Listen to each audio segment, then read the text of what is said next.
What suggestions would you make to City Council on how to address probable reductions in tax-related revenue, such as personal property tax, lower property values, the loss of industrial base, etc.?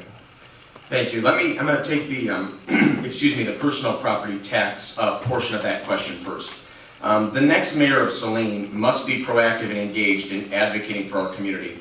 And that means working with stakeholders and representatives in both Lansing and in Washington, D.C. to protect Saline's interests.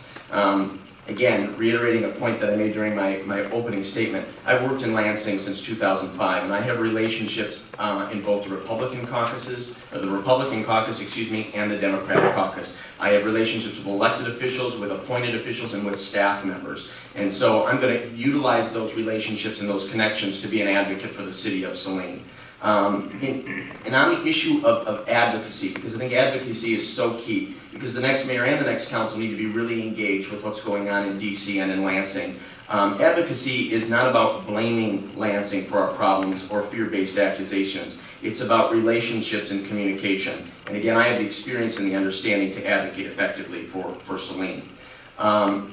Getting back to the question though for just a moment, so your question was, what suggestions would you make to City Council on how to address probable tax-related issues? I think the point that I want to make is more than addressing the loss. I think we need to be advocates for expanding the tax base. And I think city government does have a role to play in that, in creating an environment and atmosphere where business development and entrepreneurship can thrive. And so as mayor, I would work with council to seek out new opportunities, but also to nurture existing relationships with Ann Arbor Spark, with the Michigan Small Business Technological Development Center, with our new Main Street organization, with the local Chamber of Commerce. So again, I think that the point I want to make, or the component of this question that I want to emphasize the most is it's about building relationships and about being a genuine advocate for the community. Well, I mentioned this earlier about the personal property tax, and I mentioned how important and vital it is as they proceed in Lansing as to what they're going to do with that, because as I mentioned before, it has a potentially profound impact on our future ability here in Saline and other communities as far as finances and where we spend money and how we spend money, and if we even get money, frankly. The state has been cutting back on the amount of funding for years that this municipalities get, and that has put a strain on the budgets, has put a strain on staff to try to make the budgets balance out, or at least come out to where we can work with it. And what I would do to suggest is that, yes, absolutely advocate and encourage our state representatives, our legislators to follow through. That if you're going to get rid of the personal property tax, using that as one example, then please, you must, for the municipalities, put something else to replace it.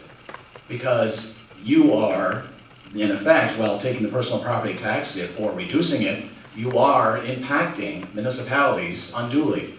And I would say that if this were to happen, it could set a financial crisis in many municipalities across the state. And I'm not trying to make it a bigger thing than it is, but that's the way I see it.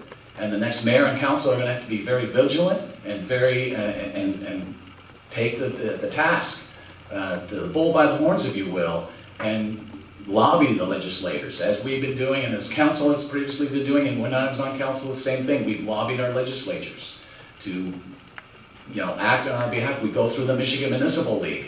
That's our advocate through Lansing. That's one of the main proponents. Groups that we rely on to act as our advocate for these issues. So I would urge and would make City Council address it by, again, pressuring our state legislators that if the personal property tax is gone, and I agree the businesses need it because they need to grow, they need to succeed. We want them to succeed in this city. But at the same time, we're going to have a situation where we cut services, or we raise the millage, what have you, to make up for something like this that goes by the boards. We have to be, and the next mayor has to be with council, ready to act.